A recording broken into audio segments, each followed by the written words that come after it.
Le salaire est la somme d'argent que le capitaliste paye pour un temps de travail déterminé ou pour la fourniture d'un travail déterminé. Marx parle des salaires et dans les rémunérations, le capitaliste paye les travailleurs. Et la grande question, c'est d'où vient cet argent? C'est une des questions fondamentales de l'économie. D'où vient l'argent? Oui, c'est la question. D'où vient l'argent? Au cours de l'histoire, les thèses se sont succédé sans parvenir à conclure. Le profit est un concept fuyant. À qui ce revenu est-il attribuable? Au travail, au capital ou à l'entreprise? Les gens qui font des profits en Afrique, on a tendance à les appeler des profiteurs. Parce qu'en Afrique, on adore les néologismes. Par exemple, le premier ministère, on a l'habitude de l'appeler la primature. Vous voyez, les dos d'âne, on les appelle les gendarmes couchés. Et donc, il y a cette appétence en Afrique à utiliser les racines des mots et à innover. Donc, provenant des profits, effectivement, profiteur, c'est ce qui paraît plus immédiat.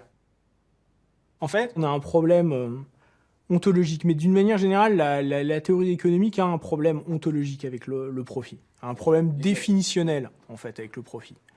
La vision que Smith donne de l'individu, et notamment de l'individu qui va être un entrepreneur, un industriel, eh bien, c'est la vision d'un individu passionné. La recherche du profit, c'est une forme de passion. Et Adam Smith, en fait, il a écrit 2 ouvrages. Il y a la théorie des sentiments moraux, dans lesquels il s'intéresse surtout à la question des passions. Et puis, il y a la fameuse richesse des nations, ouvrage qui est considéré comme une sorte d'acte fondateur d'une science économique. Et Adam Smith nous dit, bah voilà, il y a un moment où les passions s'arrêtent, et où la raison commence, et ça, c'est l'économie, quoi. Alors, la question de l'origine et de la justification du profit a évidemment occupé des générations d'économistes depuis que le capitalisme existe, avec 2 grandes séries de réponses. D'une part, des gens qui ont voulu comprendre la valeur des marchandises comme proportionnelle au travail qu'elles avaient nécessité. Ça a donné une première génération d'économistes, dont le plus éminent était Ricardo, mais qui butait ensuite sur la question justement du profit. Il ne parvenait pas à expliquer l'origine du profit. Ce n'était pas non plus sa préoccupation principale, mais voilà. Et c'est là où, sur cette base ensuite, Marx a pu élaborer sa théorie justement du prix de la force de travail, du salaire comme prix de la force de travail, de l'exploitation, etc. Alors là aussi, l'histoire de la pensée économique, rapidement et dans ses grandes lignes, est très éclairante pour essayer de marquer différentes conceptions du profit.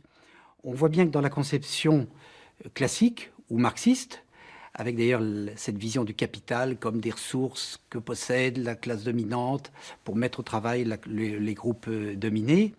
Alors le profit, ça va être ce que Marx va appeler la plus-value, c'est-à-dire le surplus qui va résulter de l'investissement de toutes ces avances, que ce soit les avances en matériel ou les avances en salaire, et l'investissement dans l'activité productive.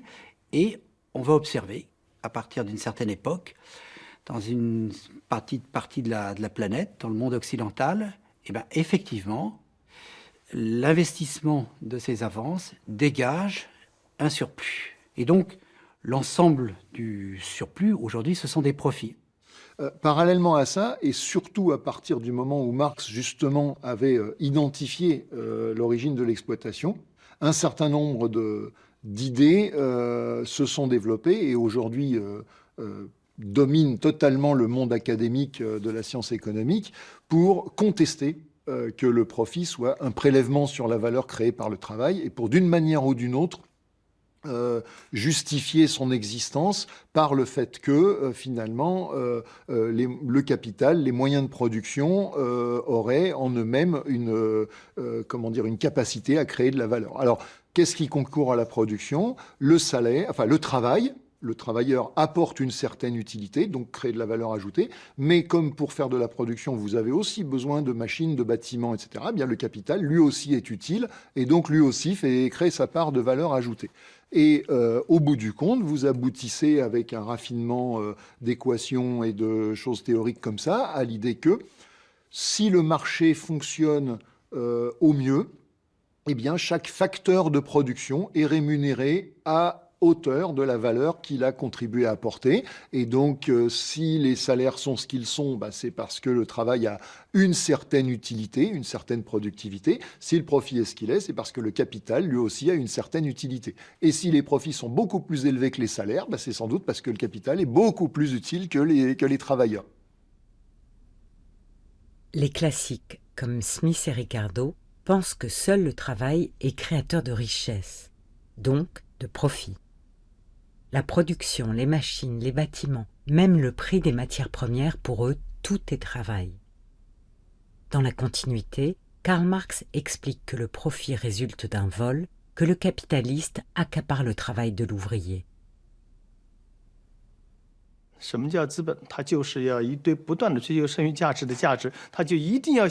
Le capital cherche sans arrêt la plus-value. Il cherche le profit maximal.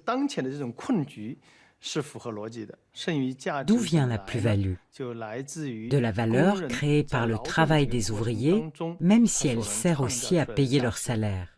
Le reste est la véritable plus-value.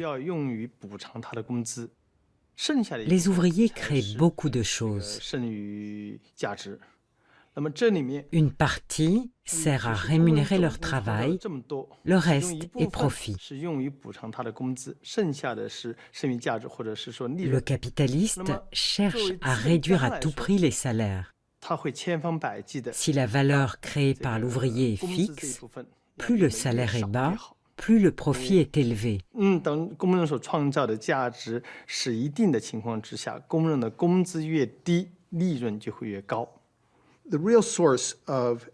La vraie source du profit vient de la capacité des capitalistes à extraire une plus-value.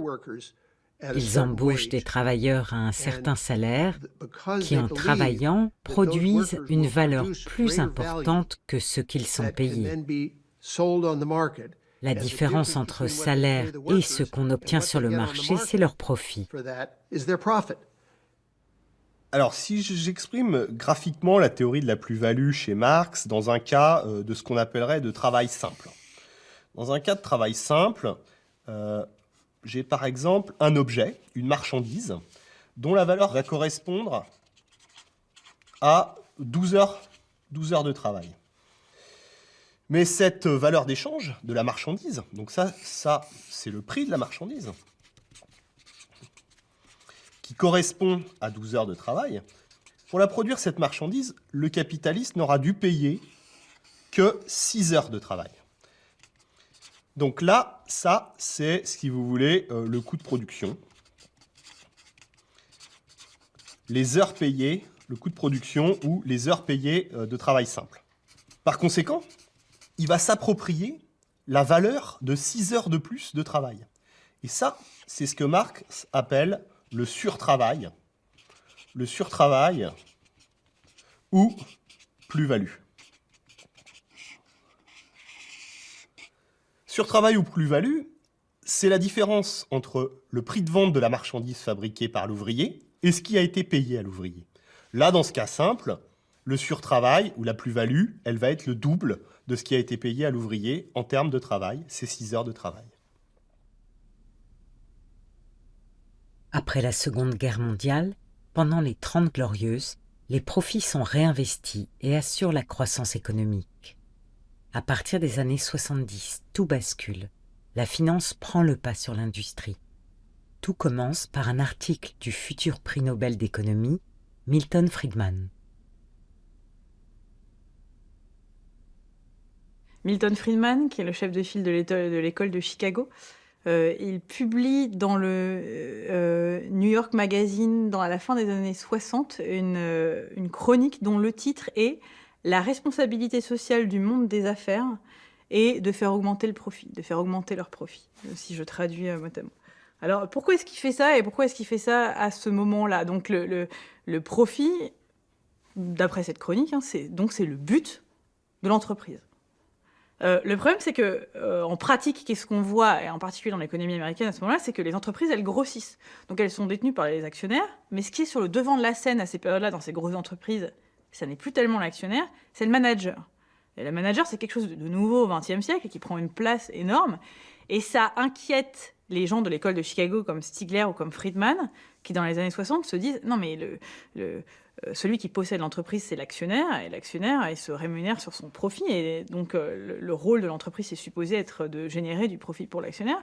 Que fait le manager au milieu? Et donc il se retrouve à écrire cette chronique pour réaffirmer que le rôle social de l'entreprise, ça doit être de faire du profit. Mais quelquefois, un article rend très clair ce qui est en train de se passer, surtout quand on le relit rétrospectivement. Je pense à l'article de Milton Friedman de 1970 dans le New York Times, le magazine du New York Times. La responsabilité sociale des entreprises, c'est d'accroître ses profits.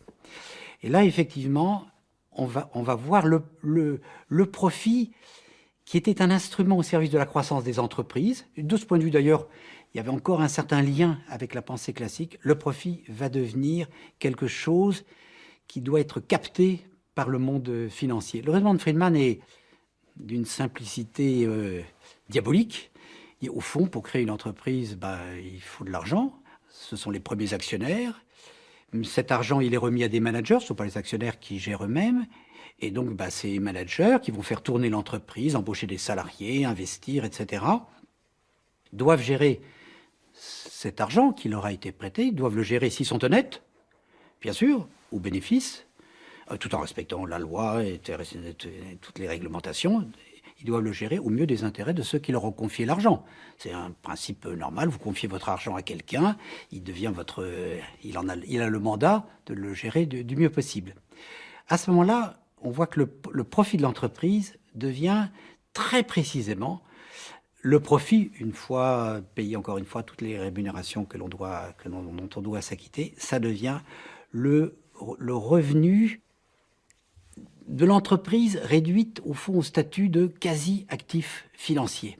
Et on perd complètement de vue, dans l'article de Friedman, il est d'ailleurs très peu question des salariés, on perd complètement de vue que, mais attendez, une entreprise, c'est pas uniquement des managers et des actionnaires. C'est des gens qui travaillent, qui fabriquent, qui serrent des boulons, qui réparent des machines, qui font tourner des machines, qui fabriquent des produits. Ces produits, il faut qu'ils aient des consommateurs. Le consommateur, on ne sait même plus où il est dans le paysage nouveau que Friedman est en train de dessiner. Alors voilà, là, le profit est en train de devenir, bien sûr, la propriété du capital, mais complètement aspiré par une représentation financière de l'économie.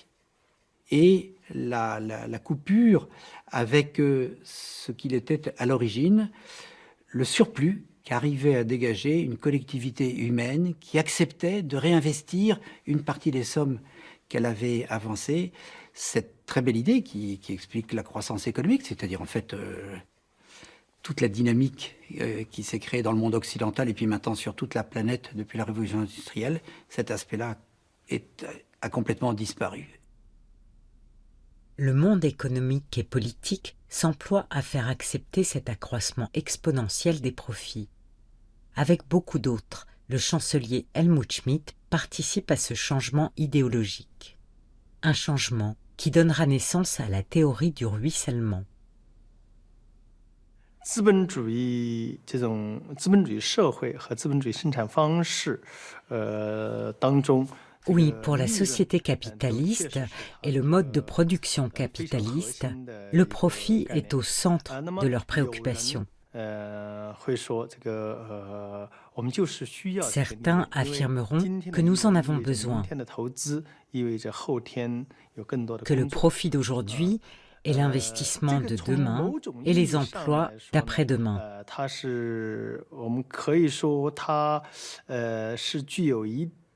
Dans un certain sens, ils ont raison en disant cela.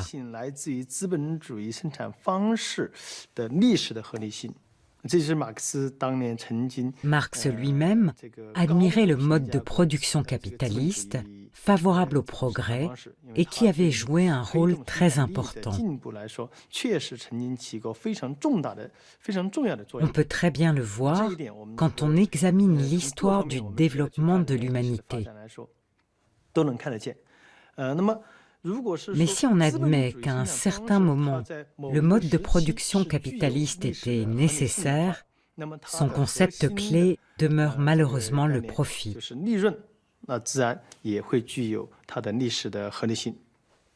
La question du profit est souvent posée, je dirais, à travers ce qu'on appelle la théorie du ruissellement. Donc, qui voudrait dire, eh bien, il y a des profits aujourd'hui, ces profits, certes, peuvent apparaître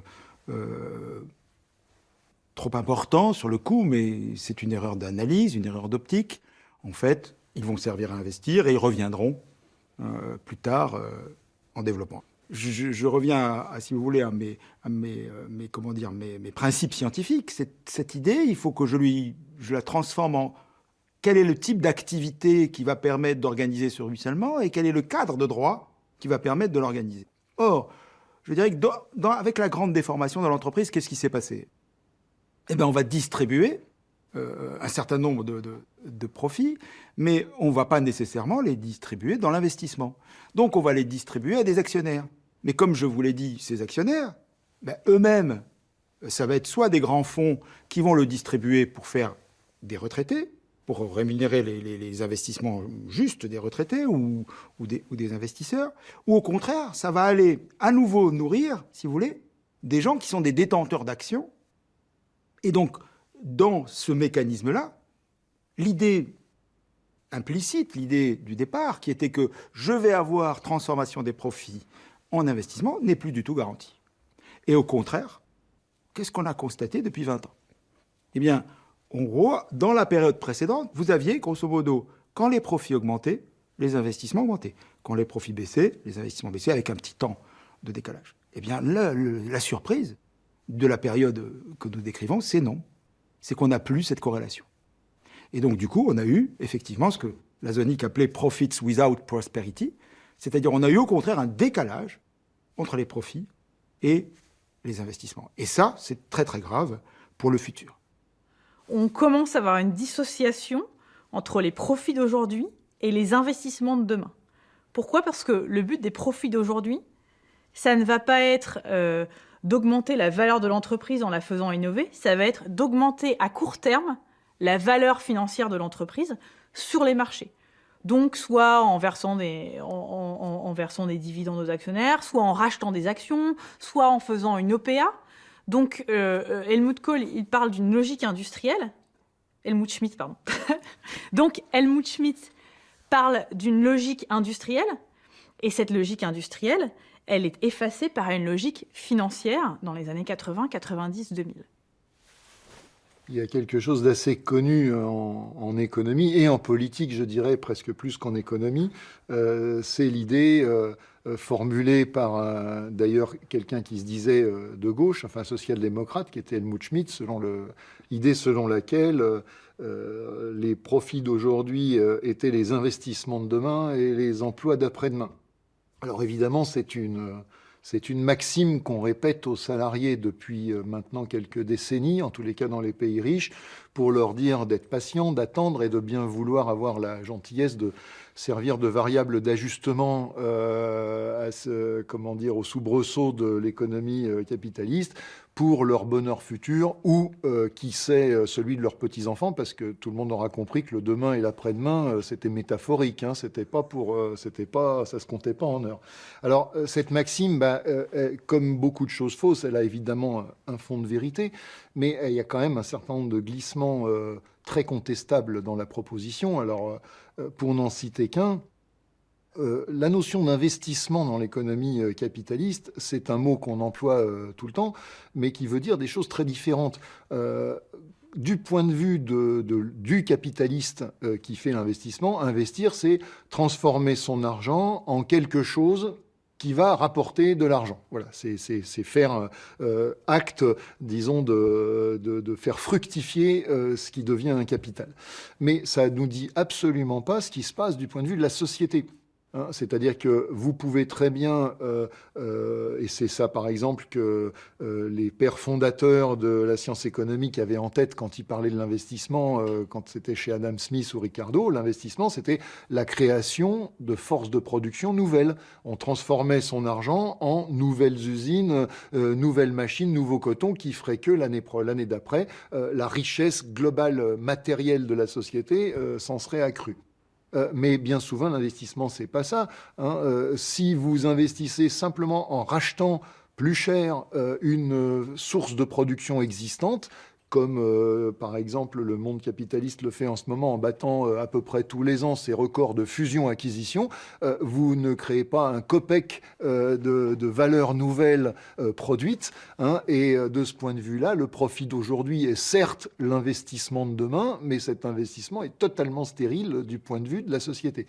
Il y a un économiste allemand qui s'appelait Johannsen, qui à la fin du 19e appelait ça de l'épargne vicieuse. Hein, c'était assez bien trouvé. Un peu comme s'il y a une fin de partie de Monopoly, au lieu de dépenser de l'argent pour construire des nouvelles maisons et des nouveaux hôtels, les joueurs se mettaient à s'échanger leur argent pour se racheter les terrains en l'état sans plus rien construire dessus.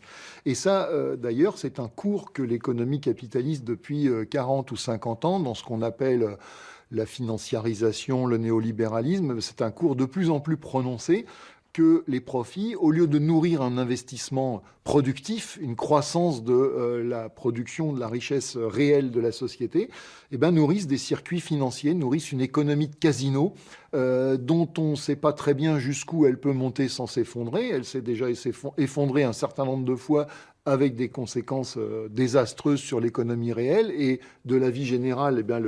La période actuelle ne fait que préparer le prochain effondrement. De ce point de vue-là, les profits d'aujourd'hui ne sont absolument pas les investissements de demain, ou alors des investissements spéculatifs et financiers sans aucune retombée bénéfique pour l'ensemble de la société.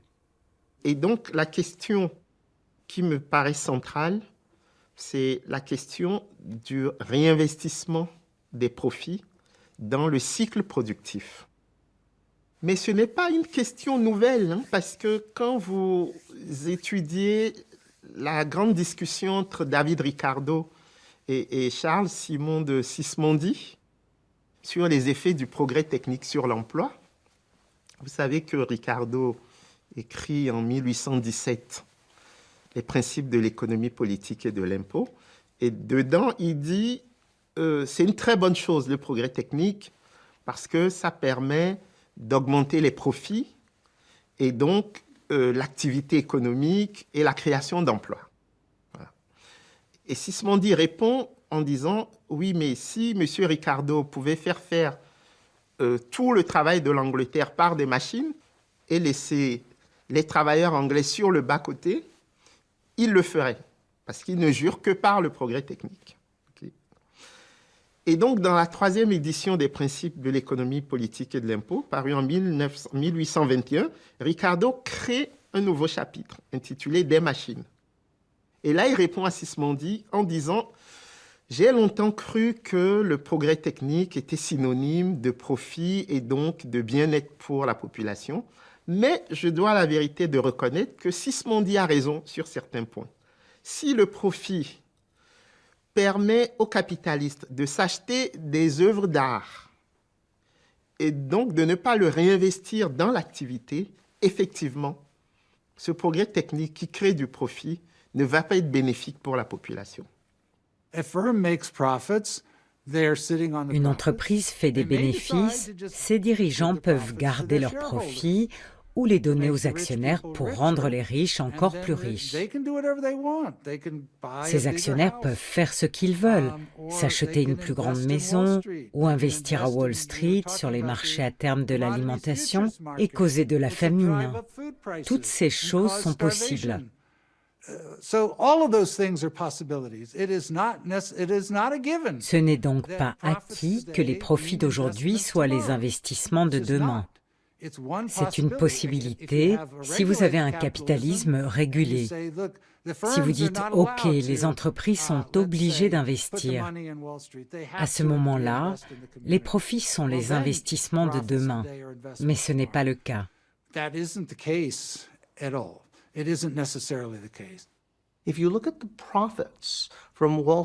Si on regarde les profits des entreprises qui sont à Wall Street, par exemple, de moins en moins de ces entreprises produisent ou vendent des objets.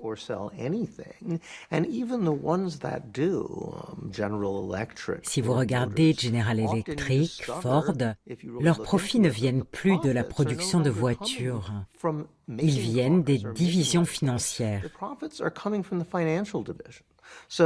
Pour General Motors, son profit principal vient des crédits accordés aux gens qui achètent des voitures. Ce n'est pas la production de voitures, mais la finance ne devrait pas servir à ça. Et donc, ce capitalisme financier ou ce métacapitalisme, il nous fait peur parce que ces modalités de régulation ne sont pas encore en place, ne sont pas encore stabilisées. Et c'est pour cela que moi, à titre personnel, j'ai beaucoup d'appréhension sur la déconnexion entre le caractère mondialisé de ce capital financier et le caractère national des institutions régulatrices. Et tant qu'on n'aura pas trouvé des modalités de régulation idoines, on risquera d'avoir des charrettes de groupes qui se ferment, de gens qu'on sort du marché du travail, tout simplement parce que on veut faire des profits boursiers. On en est arrivé à un stade où la bourse applaudit lorsqu'on fait des compressions de personnel. Si tout devient tellement favorable à la finance, si on continue à faire baisser les salaires, on ne peut être que pessimiste en disant « vous détruisez votre marché intérieur et à un certain moment, il n'y aura plus de demande ». Les salariés ne pourront plus se payer de vacances, aller au restaurant, aller dans les stades. Tous ces domaines vont cesser d'être profitables parce qu'on a réduit le pouvoir d'achat en étant uniquement favorable à la finance et en menant une politique de salaire extrêmement bas.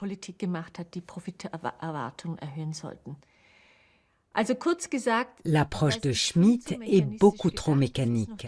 C'est un peu le keynésianisme hydraulique où l'État crée un nouveau programme de retour à l'emploi.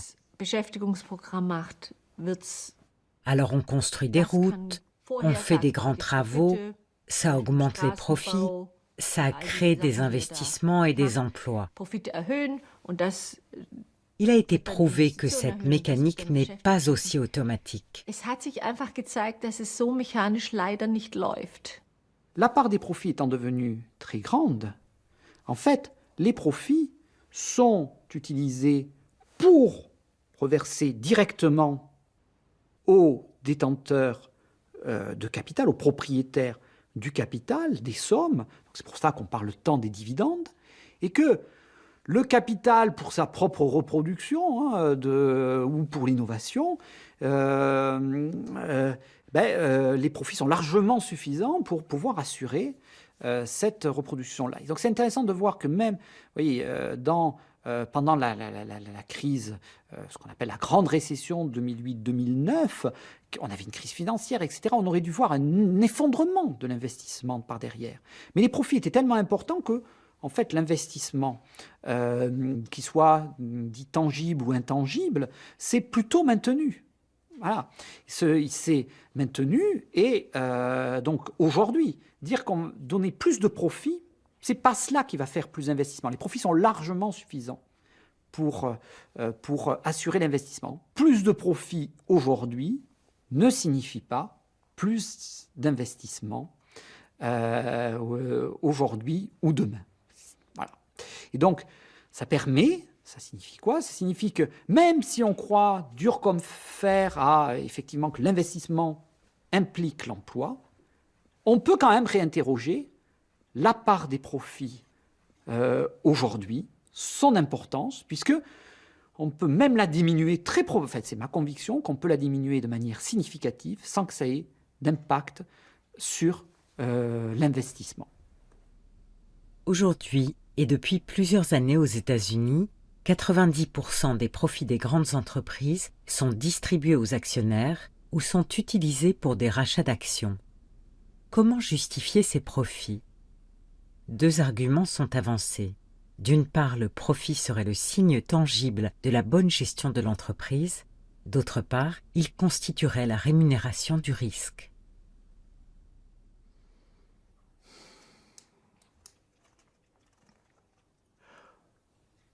En fait, le problème, c'est que le profit, tel qu'il est vu chez les néolibéraux, par exemple, c'est pas une fin en soi.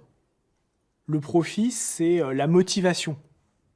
C'est en fait le mécanisme d'incitation qui va pousser les gens à créer et à développer des entreprises. D'accord ? Et normalement, c'est cette envie de profit qui va pousser des entreprises qui est censée en fait pousser des entreprises à développer leur entreprise de façon que ce soit le plus rationnel, le plus optimisé possible. D'accord ? Donc la recherche de la maximisation du profit, c'est un outil d'optimisation. Profite sind schon ein Anreiz. Also ich glaube, Je ne pense pas que les profits soient la seule motivation. Wenn Sie sich so einen Elon Musk anschauen mit seinem Teslas heißt das Auto. Quand vous Diese regardez Selbstfahrenden Autos. Elon Musk avec la voiture Der ist ja- Tesla, les das sind fusées, ja Leute, etc., oder auch jenseits au-delà eines d'un bestimmten certain niveau, Niveaus, les fondateurs de sozusagen toutes ces grandes Begründer von entreprises all diesen comme neuen Apple, großen Google, Firmen, von Microsoft, Apple bis pour parler Google des bis, dinosaures, ce sont Microsoft des und entreprises associées Das au waren ja nom alles de so leurs Firmen, die fondateurs. man auch mit Namen verbinden kann. Elon Musk Und étant le Elon dernier Musk de ist la jetzt der liste. Letzte. Das sind ja im Prinzip auch Et l'intérêt de Getriebe. ces gens, Im Sinne c'est von, de die développer leur wollen entreprise, de diese développer leur Firma idée groß commerciale. machen, Ils diese veulent que ça Geschäftsidee fleurisse. zum Le profit, zum c'est Blühen alors bringen. l'indicateur de leur succès, Und ich mais glaube, ce da n'est ist der pas leur Profit oft der motivation. Indikator, Ils ob ne sie le damit font pas Erfolg pour haben l'argent, oder pas nicht. nécessairement pour de Mehr als l'argent. dass das jetzt das wäre, wofür sie arbeiten. Et là intervient la question du risque. La question importante, c'est celle du risque. Dans les grandes compagnies de commerce, en particulier, qu'est-ce qui justifie le profit? C'est le fait qu'on va risquer son capital, on va risquer son argent. La personne qui risque son capital, en particulier dans le commerce de mer, c'est quelqu'un qu'on doit rémunérer. On doit rémunérer cette prise de risque. Donc le capital, il devient activité risquée, et c'est parce qu'il devient activité risquée qu'il peut rapporter beaucoup et que le profit devient légitime. La justification du profit, c'est de rétribuer ceux qui prennent des risques. Des gens prennent des risques et gagnent. Mais beaucoup de ces risques ne sont pas des risques productifs. Si je vais au casino à Las Vegas, que j'utilise mon propre argent pour jouer à la roulette ou au blackjack, je prends un risque. Je vais peut-être gagner beaucoup d'argent, mais mon gain ne remplira pas une fonction sociale. Les travailleurs aussi prennent des risques en prenant un nouveau boulot, par exemple. Si le boulot ne marche pas, ils perdent tout. Mais si le boulot continue, ils ne deviennent pas pour autant de riches capitalistes. Il y a des tas de gens qui courent des tas de risques tous les jours et qui ne font pas de profit. À commencer par les salariés, il y a quand même beaucoup plus d'accidents du travail que d'accidents d'actionnariat. Et pourtant, les salariés finissent pas millionnaires. Moi-même, je fais du vélo dans Paris tous les jours. Je traverse la place de la Bastille. J'ai le sentiment de courir un risque et j'en ressors pas plus riche à la fin. Donc, on pourrait dire que le profit rémunère le risque, mais à condition que le risque soit couru par le capital. Ce qui nous ramène à la question de départ, pourquoi le capital touche-t-il un profit? Si vous regardez le monde de la finance, historiquement, beaucoup de fortunes ont été créées dans ce secteur. D'un côté, on peut dire oui, ces financiers puissants ont pris des risques.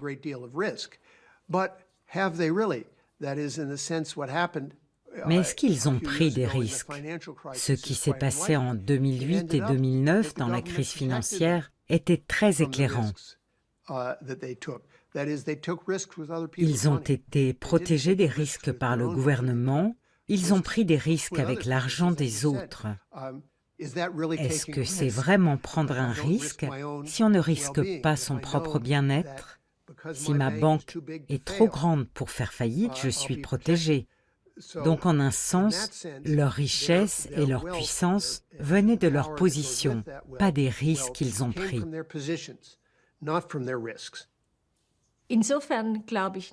Je ne pense pas que le profit soit la rémunération du risque. Je pense que c'est d'abord des questions de droit d'auteur, des droits de propriété. C'est exagéré de dire que le profit capitaliste est toujours la rémunération du risque.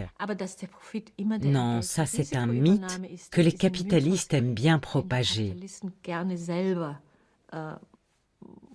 Je pense que c'est simplement qu'on possède les droits de propriété d'une chose que les gens veulent pour une raison X.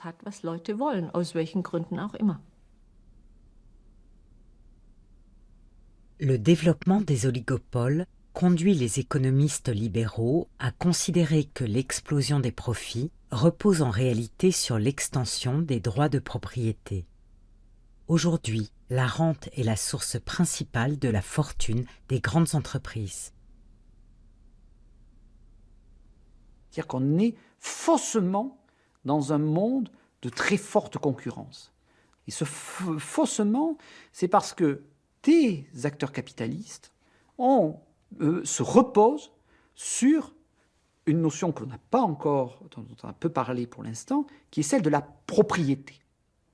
Et alors que le droit du travail évoluait peu ou les protections des salariés avaient peu tendance à décliner, le capital, lui, s'est surprotégé dans la même période. C'est-à-dire qu'on a eu une extension du domaine de la propriété, on a privatisé des pans qui sont la connaissance, notamment, mais aussi on a privatisé les bases de données. Vous voyez, ça ne fait que depuis le milieu des années 1990 qu'il a été figé dans le droit européen, après le droit américain, que les bases de données sont sui generis. C'est-à-dire celui qui fabrique la base de données en est propriétaire. Alors qu'évidemment, on pourrait tout à fait dire que les données que vous allez fournir, par exemple lorsque vous tapez sur Internet, elles vous appartiennent à vous.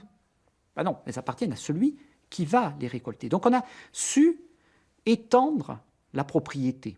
Et cette extension de la propriété fait que, là on peut avoir, quelles que soient les théories économiques que l'on utilise, fait que ceux qui deviennent des gros propriétaires et qui en plus bénéficient de rendements d'échelle que l'on dit être croissants, des effets réseau qui sont très massifs dans les technologies que l'on a aujourd'hui, deviennent des géants C'est pour ça que je parlais aussi de prééminence souvent de la grande entreprise. Et qui dit géant dit en fait des situations monopolistiques. Et donc on est dans un monde de domination de ces rentes liées aux technologies. Et puis l'autre domination, c'est la rente foncière, puisque dans le même temps, on a vu plutôt une agglomération des activités économiques sur un petit nombre de ce qu'on appelle de villes mondiales. Si vous prenez les 25 premières villes mondiales de l'OCDE, elles pèsent un quart de la richesse globale produite dans l'OCDE. Donc juste 25 villes. C'est vraiment très très peu pour l'ensemble des pays de l'OCDE. Donc je vous rappelle que ça couvre pratiquement l'ensemble de l'Europe, l'Amérique du Nord, Japon, Corée, etc. Donc, et cette concentration fait qu'il y a eu le retour d'une rente ancienne, là pour le coup, qui est la rente foncière. C'est-à-dire que c'est celui qui est propriétaire du logement, des terrains, dans ces villes où se concentrent les activités, qui là aussi est en capacité. Qu'est-ce qui est rare? C'est la terre. Et donc, je vais pouvoir extraire une rente sur l'ensemble des acteurs. Donc on a une rente technologique du fait de l'extension de la propriété et une rente qui est une rente qui est foncière à l'ancienne en quelque sorte. Et l'addition des deux fait qu'on est aujourd'hui dans un monde de rente et que on a le profit qui est aussi important que ce qu'il est aujourd'hui, cette part qui a augmenté de plusieurs points à travers le monde parce que on dispose de plus de rentes potentielles et on a su éviter que le travail, lui, puisse récupérer une partie de cette rente. Donc la rente est la condition nécessaire du profit. Là, on a réussi à faire que ce soit à la fois une condition nécessaire et suffisante. Un capitaliste, ça peut être plusieurs choses. Un capitaliste peut être un héritier d'un système économique qui lui a procuré de la rente. Prenez le cas des propriétaires fonciers qui utilisent la rente foncière pour accéder au capital. À ce niveau, ce capitaliste n'est pas un travailleur qui a réussi, c'est un rentier qui a transformé sa rente en travail mort, c'est-à-dire qu'il a acheté du travail via des ressources qui ne sont pas forcément des ressources issues de l'effort fourni par celui qui les possède, mais des ressources issues de l'héritage, de la rente, d'une position dans la société qui vous a donné accès à un certain nombre de privilèges. Le profit se rapporte à la propriété privée. Si on réfléchit à la justification du profit, eh bien, ce qu'on va dire, c'est que, précisément, le profit est perçu par un certain nombre d'agents économiques, aujourd'hui plus nombreux qu'à l'époque du XIXe siècle, et ces agents économiques qui touchent la totalité, dans certains cas, ou une partie du profit, sont des agents qui ne se caractérisent pas par la contribution productive du capital, mais qui se caractérisent par la propriété du capital. Les rentes sont tellement importantes que vous avez toute une série d'acteurs qui ne savent pas quoi véritablement faire. Et donc, de la même manière qu'on peut jouer au casino en ayant une probabilité de gagner, on va jouer dans la finance avec une probabilité sur des outils ultra risqués, etc. Et en plus, ultra risqués, même si le risque final n'est pas si important que cela, puisque ce qu'on a constaté, c'est que lorsque les crises financières viennent, ce sont les États qui viennent au secours du monde de la finance. Cette vision de la rente se fonde sur une théorie développée par les successeurs de Marx, les néoclassiques. Ils arrivent à une conclusion pour le moins surprenante. Dans un marché de concurrence pure et parfaite, une fois rémunéré le travail et le capital, le profit est appelé à disparaître. On est dans des économies que l'on dit être néolibérales de marché, avec très forte concurrence, etc. Et que, normalement, la concurrence devrait se traduire par une disparition des rentes. C'est-à-dire qu'au bout du bout, s'il y a la rente, ça veut dire qu'il devrait y avoir de nouveaux acteurs qui rentrent, qui eux aussi vont vouloir un bout de cette rente et gagner des parts de marché, eux, en baissant les prix. Et donc, dans ce mécanisme-là, purement de marché, on devrait avoir une situation où les rentes disparaissent. Et donc, dans cette disparition des rentes, on devrait avoir, puisque le travail, même si le capital peut rogner de plus en plus sur le travail, quand même, au bout du bout, la part des richesses, des vrais profits qui vont aux entreprises devrait disparaître. En gros, s'il n'y a plus du tout de rente, c'est quasi impossible d'obtenir un profit. Le fait que toutes les entreprises, en même temps, essayent aussi de maximiser ce même profit, fait qu'elles réduisent toutes leurs prix de façon qu'à la fin, il n'y a plus de profit résiduel. Donc c'est tout le paradoxe de l'analyse économique.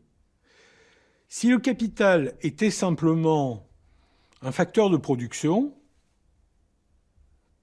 on ne comprendrait pas que le profit existe. Pourquoi ? Parce que les économistes nous expliquent que le capital a sa contribution productive, et cette contribution productive fait apparaître quelque chose, un revenu, qu'effectivement, les économistes appellent l'intérêt, et non pas le profit. Mais alors où est le profit ? Il n'existe pas. C'est-à-dire que les économistes traditionnels considèrent qu'il existe du salaire, qu'il existe un intérêt, mais il n'existe pas de profit. Alors ça, il faut quand même le rappeler. Il faut quand même rappeler que la notion de profit n'existe que chez certains économistes et non pas chez les économistes, disons, usuels, puisque pour eux, le profit en libre concurrence disparaît. Parce qu'en concurrence pure et parfaite, nous sommes aussi dans une situation optimale, c'est-à-dire dans une situation où le prix de revient et le prix de marché sont égalisés. Un des aspects qui ne manque pas de sel, justement, dans cette présentation, dans cette théorie, pour l'appeler par son nom, on va dire que c'est la théorie néoclassique ou la théorie standard, c'est que le profit n'y existe pas.